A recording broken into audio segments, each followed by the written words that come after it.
Eskow, who is a senior fellow at the Campaign for America's Future, also a writer for the Huffington Post, and he is live in New York for us. Thank you for your time, sir. We'll deal with the domestic impact of this in a moment. First, I want your view on the actual numbers. Do you think the numbers are enough to get out of Afghanistan and that the pace is right?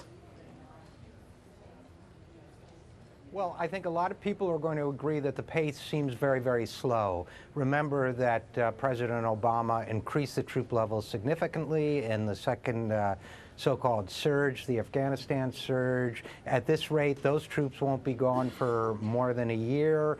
I think a lot of people feel that in light of what's happened recently, a faster pace would be more appropriate, and I tend to agree with that. To be fair, it's a tough thing to put a timeline on. We're 10 years down the track already, and some people might be surprised that it's even taken this long. So it's tough to be more accurate, perhaps.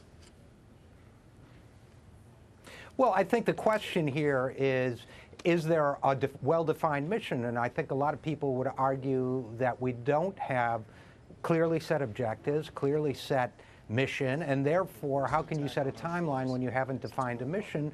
But on the other hand, in response to your point, if you don't have a well-defined mission, why do you have such a large troop contingent there in the first place? So I think that's the challenge that Obama has to face and is failing to face, frankly, with a speech like this. Talk us through the domestic impact. He needs to define a mission and be clear about it. Okay, then the domestic side of things. A guest I spoke to yesterday was saying President Obama needed to listen to the generals on the ground. The problem is he's got Congress and the US public in his ear as well about ending this sooner rather than later. How much pressure is on him from those areas?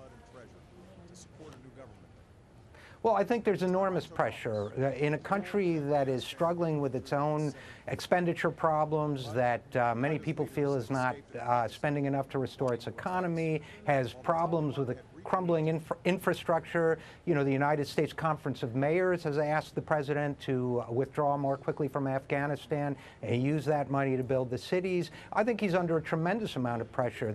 Many Democrats in Congress and the Senate have expressed their disappointment with the size and pace of this withdrawal, and now he's set himself up for an attack from the Republican Party, which so often is to his right, from the left. And at least one Republican presidential candidate is already doing that, saying that he doesn't understand why the pace is so slow and why we're spending so much of our defense money in Afghanistan. So he's in a very vulnerable position here. Sneak one more question in, because I don't want us to lose the satellite. Do you agree that the generals on the ground, the people who see what's happening there, really should have the final decision? Everyone's got an opinion on this, of course, but they're the people who see it every day.